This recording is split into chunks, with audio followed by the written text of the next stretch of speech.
Welcome to One on One. My name is Bridget Otoo. Today we get to talk to an award-winning journalist, a publisher, a man whose name is known in every facet of this industry. In fashion, you would hear his name. In movies, you would hear his name. And I'm yet to find a weakness to him. But I think today we may have discovered that. He's also a politician. And this is the politics that has cost him so much, especially here in Ghana. He's not a Ghanaian, but he says he's a Pan-Africanist and has invested so much in this country. So why does he keep coming back to Ghana, a country that has cost him so much? My guest, he's actually known as Chief Dele Momodu. Thank you very much for joining us. I tried to get your full name, and I couldn't pronounce it. Kindly help me with your full name. Yes, my names are quite mouthful. I know. Ayobamidele. Ayobamidele. Abayomi. Abayomi. Ojutelegon. Ojutelegon. Ajani. Ajani. Momodu. Momodu. What does I it have mean? more, but what does it mean? Ayobami means joy has followed me home. It's usually given to children who are born outside their immediate community. Abayomi means my enemies would have taunted me if I did not have you. But I thank God for having you. Then Ojutelegon means God has shamed my enemies. And Ajani means someone that I struggled to have. But my mom was a bit on the old side by the time she had me. And then, of course, Momodu is my surname. So in Yoruba land, people look at the circumstances of your birth to give you a name, unlike in Ghana where people look at the days of the week when you were born. But in Nigeria, it's actually a very comprehensive study of what happened during the pregnancy. Has that name had any impact? Do you think it had any impact on who you became? Oh, definitely. Definitely.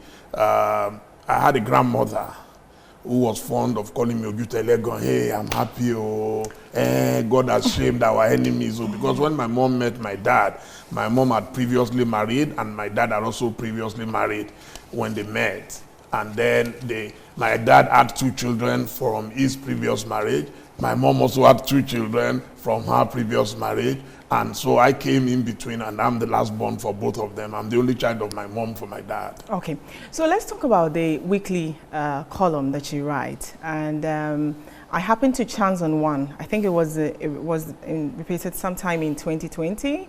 And then you have some currently in 2021. It has to do with the lessons you learned from politics. And I'll just go through a few of them that you said. One, you thought that you came out as an Obama. You forgot that Nigeria is not America. So with that enthusiasm, being an orator, it wasn't a done deal. You also mentioned the fact that popularity is not one to use. You mentioned that you know wealthy people, so you thought all of that will be an advantage. You sent out thousands of text messages. Only 2 people returned with, I think, 200,000 naira, and for that you were grateful for. Walk us through some of it. I mean, I've mentioned just about 3. Walk us through some of the lessons that you learned. Well, the thing is, I'd always wanted to support any good candidate in my country or anywhere in Africa. I believe that only Africans can develop Africa. And if we don't promote ourselves, nothing is going to happen. But from 1978, when I became an undergraduate student at the University of Ife in Nigeria, I'd always been in front of all struggles, demonstrations. You know, you will find me there. I've always been a man of conscience. I read a lot of philosophy as a young man. I read a lot of political science, a lot of sociology, you know, and all kinds of what I would call exciting subjects, especially everything that was Afrocentric, always interested me. I became a Pan-Africanist after encountering the works of the Osai GFO, Dr. Kwame Nkrumah. I read a lot of Amilcar Cabral, Walter Rodney, and the rest of them. And so I realized that every election, people will make promises. And after elections, they will break promises. They never fulfill their promises that were often taken for granted. So instead of continuing to lament like the biblical Jeremiah, I decided that no, enough of the lamentations. If you think you are good, why can't you put yourself forward? Okay. It's like a beauty contest. We all say, oh, Miss Nigeria is ugly. Oh, Miss Ghana, the one they chose. I don't know. So if you have a pretty daughter in your house, so why don't you present your own daughter? So that's what happened to me. So I decided to present myself. I had studied, politics globally. I had traveled globally over 60 countries. I've interacted with leaders, all over the world. And they don't have two heads, especially the good ones. So I wanted to show Nigerians and Africans that we do not have what I call the monopoly of madness. You see, because almost everywhere you look in Africa, there is one problem or the other, and it all boils down to leadership problem. So I put myself forward. I had studied Obama. I read Audacity of Hope, the Audacity to Win, and all the audacities I could lay my hands on. And so I thought I was ready. And then I was also very naive. I felt that the two existing political parties were virtually useless. So why don't I go to a new party? And I chose the Labour Party, thinking that I would be able to use that to galvanize the workers of Nigeria into having a welfare party and ultimately a welfare society. But unfortunately, the party was virtually non-existent. I linked up with the British Labour Party so that they could help us, assist us with policy formations in education, agriculture, housing, transport, and all that. But unfortunately, back home, the leadership of my party wasn't even interested. And which of those lessons? You mentioned that you underestimated the power and the influence of the two or three dominant parties in Nigeria, mainly. The PDP and APC. So which you underestimated the power they had because you thought the youth wanted a new face, maybe, and you were like the answer to that. And that kind of innocence or naivety, as you put it, was what also led you to go into it. So what lesson did you learn, and how has that changed from 2011 to now? Well, not much has changed. It's the same old system. Nigeria is a mafia nation like most countries. There are people who control everything. I first learned a lesson in 1999 when General Obasanjo was plotting to come back to power. And I was supporting his opponent, Chief Olufalaye, a top flight banker, an economist, and I told the man that I could help him scout for a vice presidential candidate, and he asked me who, and I recommended Dr. Rilwan Lukman, a very cerebral,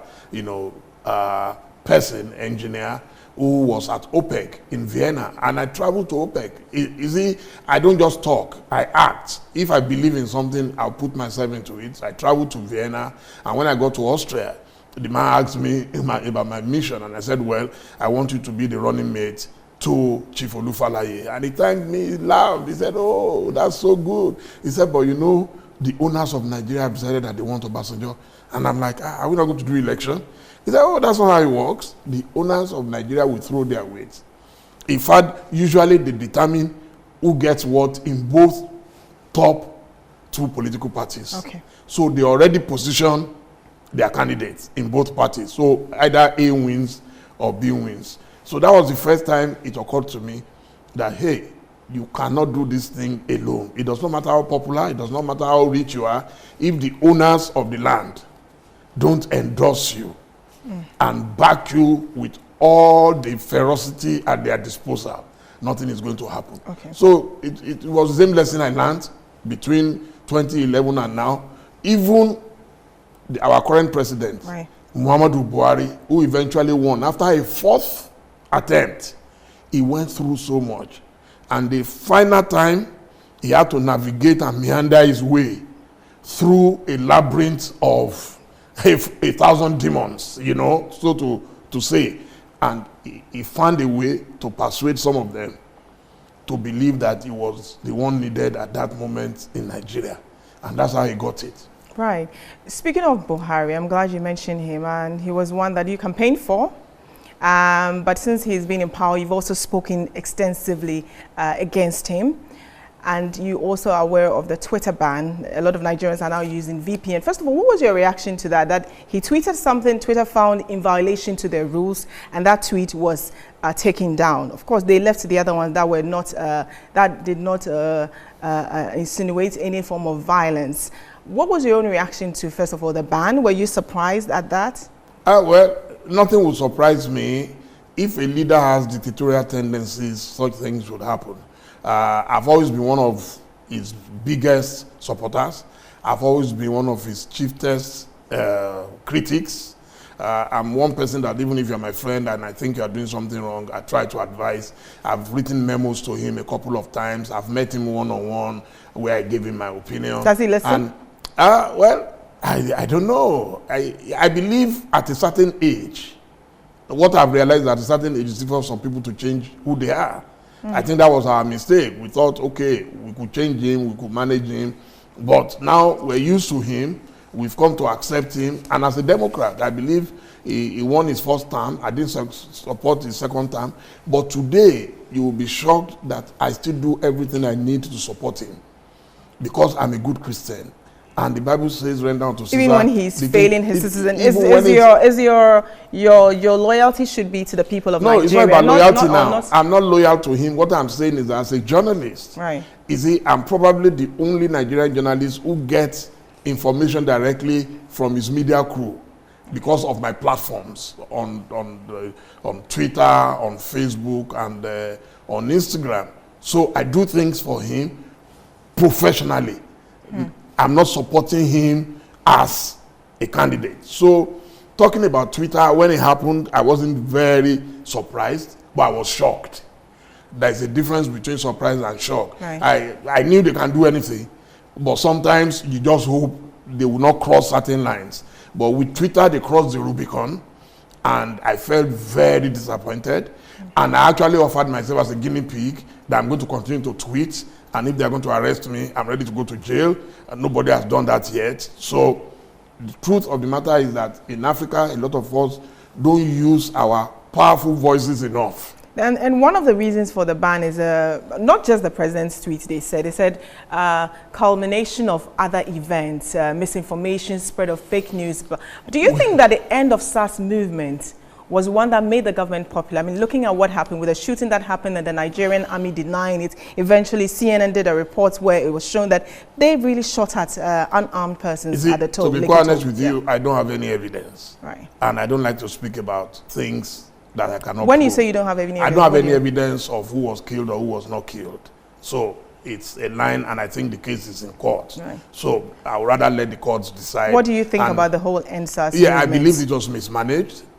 I mean, we demonstrated at different times in Nigeria. Even President Buhari himself demonstrated when he was in opposition. President Buhari, I used Twitter. Today, Nigerians abuse me, even in the airport. Some people will come, they say, I will beat you up. You are one of those who brought Buhari, you are one of those, you know. But I'm used to that. So we use Twitter for you. We use Instagram for you. We use Facebook for you.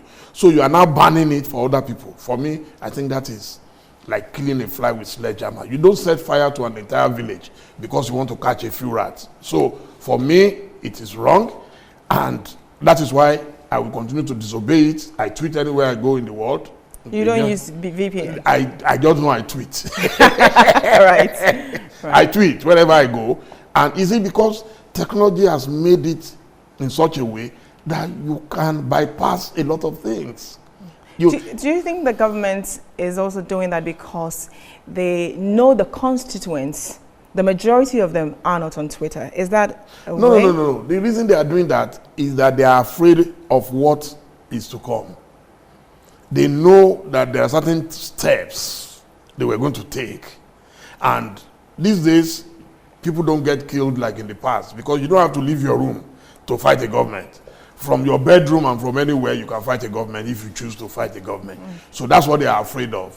You know, there are people who are saying, oh, you don't know that APC wants to remain in power by fire, by force in 2023. And they know that if they allow the young ones to continue, you know, they will get stronger and all the celebrities might come together and make life difficult for them. I think that's what they are trying to prevent. There is no reason why anybody should say don't tweet.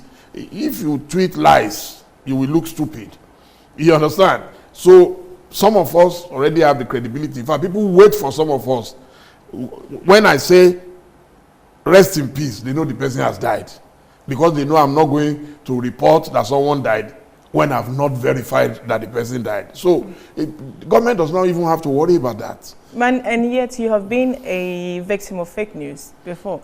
There was this time you tweeted that the Ghana has shut down, I think, power outage. And for a lot of people who were in the capital, they were not experiencing that. I think it had happened in some parts of Kumasi. Yeah. So do you remember that tweet? I remember it very well. And the well. response that came in, the kind of abuse you received. No, but I was very happy that it was confirmed by Ghana Electricity that yes, they experienced outages in some places. You know, let me tell you what happened. Okay. They were about counting the votes in some parts. Okay. And light went off. Confirmed. Nobody denied it. It does not mean that the whole of Ghana, but lights went off in Ghana. I'm a writer. I pick my words very carefully. And I will never disparage a country that I like so much. I will never disparage a country that I've invested so much in. So, but you know, people are so sensitive, especially because of election. And they say, oh, no, it's not true. But fortunately, they came out and confirmed that, yes, it went off in some areas.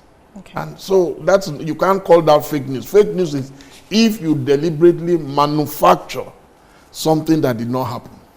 Okay. So, Chief, I want to talk about Ghana. You say you are a Pan-Africanist. And you also made mention of Africa is difficult for Africans and easy for Europeans. Tell us your experience in Ghana. First of all, where is Ovation? Ovation International? I know you had Ovation Ghana. There was a lot of events happening. Where is Ovation? Is it dead? Well, where is it? Ovation is not dead. It's just that now we operate more virtually.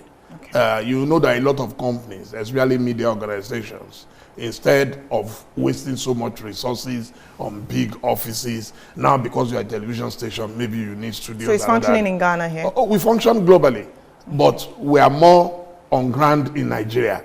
Our offices, we closed down. So do what you I have kept business in Ghana? No, at the moment, no. Why? There was a point where you had business in Ghana. So yes, because as you I had was a restaurant saying, in Ghana. What happened to it? Because as I was saying, we had to reorganize. We lost so much money, okay, especially with the restaurant. What I happened? think it was a wrong investment. I don't know. Maybe we are ahead of our time.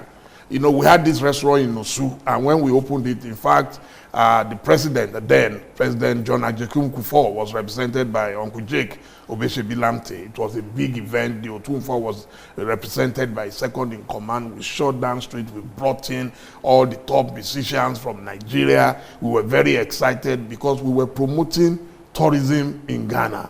As a matter of fact, we had a kind of collaboration with Uncle Jake Obeshebi-Lamte of blessed memory. You know, he was so passionate about tourism, and he knew that Nigerians in particular were big time spenders, and that if we were able to attract them here. So we opened the restaurant, but unfortunately for something, I don't know, maybe there was competition or some people just didn't feel comfortable.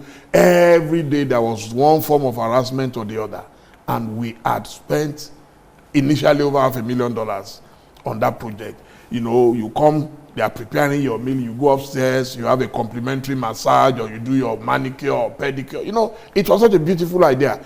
But if I tell you what we went through, I want to know. Because what I have picked up is that it was a shut that one day you were there abruptly, you know, and then the government came in, and then what happened? Yes. And the manager called me and said, Chief, as I put on my phone at the episode, Chief said, GIPC came and they shut down the place. And I'm like, shut down my restaurant? What have we done wrong? She said nobody told them. A restaurant, all the meat, everything went bad. Everything. So I reached out to my late friend, the then Vice President, Alhaji Aliu Mahama, great man. I called him and he said, what happened? He said he would investigate. He came back to me and said, nobody is saying anything. Everybody he called said they don't know anything about it. I called Alhaji Asomabanda, who is my godfather on ground. I said, Alhaji, this is what has happened to me. Alhaji drove himself. Then he was still younger than now. He drove himself to GIPC. Same story, nothing. Everything was blank. Then I left. Then I called a friend of mine. He died not too long ago, Steve Mawuyoga, and I called Steve. And Steve said, oh, where are you at the moment? I said, I am in Barbados. He said, the boss of GIPC just left Barbados today. I said, and we're staying in the same hotel. I didn't know. He said, don't worry, I'll call him. And then when you come back, we will go and see him. So I came back from Barbados. We went to GIPC. We met the guy. I think it was Robert or someone like that at the time.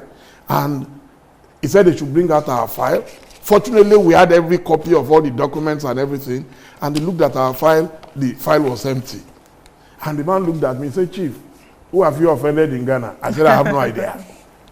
And you will not believe it. All I got was a verbal apology.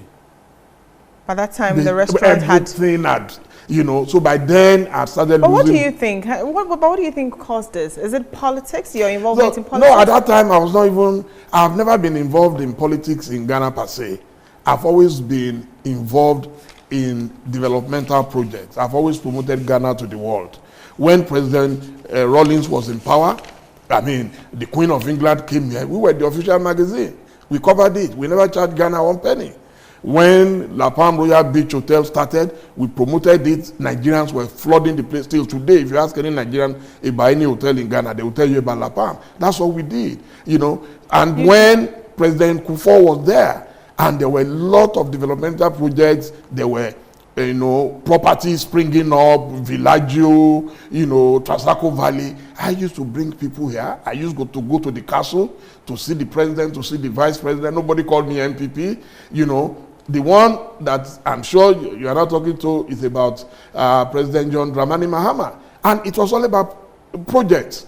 The man was building airports. People said it wasn't true. Ovation put out the pictures. So people started blaming me that I was promoting. But whosoever is the president of a country at a particular time would always benefit from whatever we are producing innovation. Now... Yeah, but Nana Addo cannot say the same, because you don't have this kind of relationship you have with John Mahama, which was my next line. It's not the same as you have with Nana Akufo-Addo. Maybe perhaps it's why people think that you're doing active politics. Let me tell you, and I call him the great Nana. I met the great Nana Akufo-Addo long before I ever met Mahama. Long before. In fact, it was foreign minister at the time, and I was invited by his cousin, who was married to a Nigerian, Princess Edila Idolagbaju. She is an Oforiata, and she invited me to her house in East Legon that would want me to meet, as she said, my brother. And we met. We got on well. Even before the election of Buhari, Saratu Baby invited me to meet with the great Nana in his office. I went there to meet him. We were to meet at home, but when I got there, they said he was still in the office. We met. You see, the thing is that my relationship with Mahama, I believe, one is that he's closer to me in age. He's only a few years older than me, so we can say we belong to the same generation. Two, he was more open to me. He was very ready for ideas. He was ready to promote Ghana to the highest level. And when he was doing those things, a lot of people doubted that he did those things. So I became a victim. So you were not doing politics. You were just projecting Ghana. But that is seen as campaigning for a candidate. In 2016, that is seen as campaigning for a candidate. But even today, about 2 weeks ago, I was still saying it, that the COVID thing at the airport in Ghana is the best. If you know, I travel. I'm a global citizen. I travel all the time. That what I have seen in Ghana is the best organized. So, but who is the president? Is it Mahama? Mahama is not the president today. If I see good things and I write about it, does it then mean I'm campaigning for somebody? People said Ovation was lying.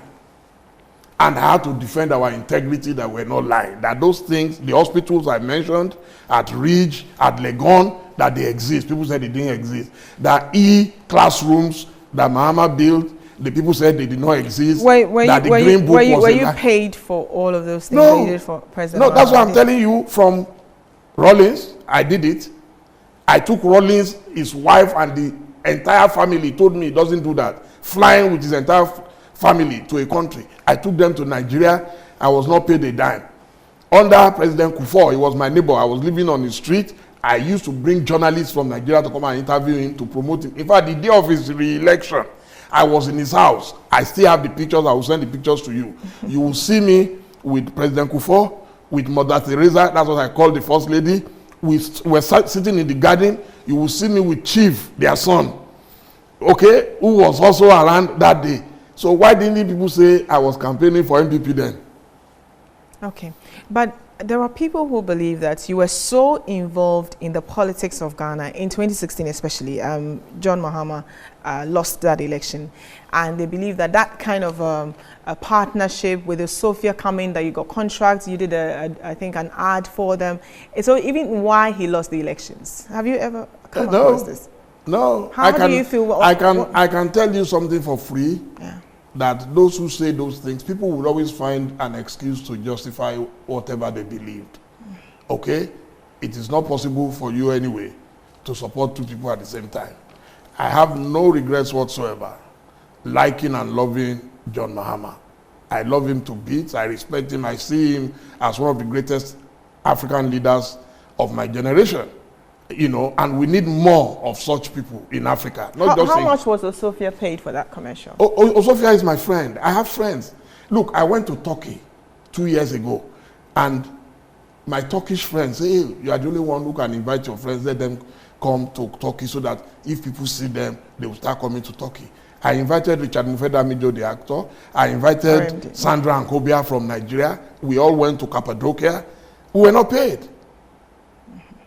I had to buy the tickets. We were not paid. You see, celebrities in Africa must use every force at their disposal to promote Africa. I go to South Africa. I'm welcomed by, when the President Jacob Zuma was president in South Africa, I went to South Africa. He received me in Pretoria, in his house. I wasn't paid to come. You see, the problem with Africa is that if a white man is coming here, we will open our doors to the white celebrity. All the musicians who came here, who got paid, nobody complained about them. Do you know how much Jay-Z would have been paid to come to perform in Ghana? So all those big Americans who came to Ghana, nobody complained about them. But Sofia in Nigeria, do you understand? Who is my friend? Who I can call anytime and say, please come and do these things for me. All I have to do is go and buy him ticket. And then we'll come and have fun. Look, my love for Ghana may not be appreciated today. But I know that when tomorrow comes, and tomorrow always comes, people will say, hey, there was one Nigerian man. Even in Nigeria, Nigerians are jealous that I'm promoting Ghana more than my own country. Every time they attack, they abuse, but you see, it doesn't bother me. Because as I said, the Osagefo, Dr. Kwame Nkrumah, taught me in his book that Africa must unite. And that's my principle. Have you reached out to Nana Addo? I know you have a picture with him. Where was that picture taken? Oh, we met in Liberia during the inauguration of the president of Liberia, George Weah. Yes. I don't think I have to reach out. I will continue to do what I can do to promote Ghana. But everywhere I've seen him, I met him again in Lagos during the Aliko Dangote's daughter's wedding. Mm-hmm. And he speaks. He is a man who is very eloquent. He's a man that I've always regarded as a very good man. But what usually happens is that some people have to fan the ember of disunity. Some people have to go and talk and, you know, say, oh, Dele is doing this, Dele is doing that. I don't know what people gain from it. But everywhere I've met him and every time we've met, he's always been very nice to me. And I'm very grateful. What about his supporters? Is it the supporters who do not understand what you call promoting Africa? So sitting president, if it's 2016, was John Mahama, that's how you were promoting. Now we have Nana Addo, and you're not promoting him as much. In fact, you are actively still promoting John Mahama, who is now president of this country. I am actively promoting Nana Addo. I deal with content. I'm a king of content, even if I'm the one saying so. He was invited by the Chinua Achebe Foundation to the United States to deliver the Achebe lecture. I was the official promoter of that lecture, and I was promoting Nana Addo. Nobody complained. You see, what people remember is the fact that John Mahama is his friend. And as I said, I can't deny my friend. We got very close. We traveled extensively together. He believed in my talents. And he reached out and used his power as a friend to tap into that talent. Today, if anybody sends me content from Ghana, I will never reject it and say because I'm friends with. Even, let me tell you, even when Mahama lost, one of the reasons why I love President Mahama to death is that this man offered to help the incoming government. You don't find that in Africa. In Africa, it's always about bitterness. When Mahama lost, Mahama left a brief and told the president, if you need me anytime, please call me. So what more can the man do? He's not a bitter man. I know that for a fact. I remember the last time, I will send you the picture, the last time he came to Nigeria and he was going back finally as the president of Ghana. That was a very emotional time for me. He came. I invited him after he lost the election because we do the ovation carol. And he came, he honored us, he went, and I know our discussions. He was never bitter against anybody. Interestingly, Nana was in the same hotel where Mahama was. Can you imagine? The outgoing president of Ghana was at a co-hotel and the incoming president of Ghana was at a co-hotel. And I met Nana by the elevator. And he just did like this, said, Dele, you. And I said, the great Nana, and the way I normally greet him. And we smiled. So for me, leaders don't fight. Okay. So Ovation Ghana is no more. The restaurant is no more. You have no business in Ghana. So what are you still doing in Ghana?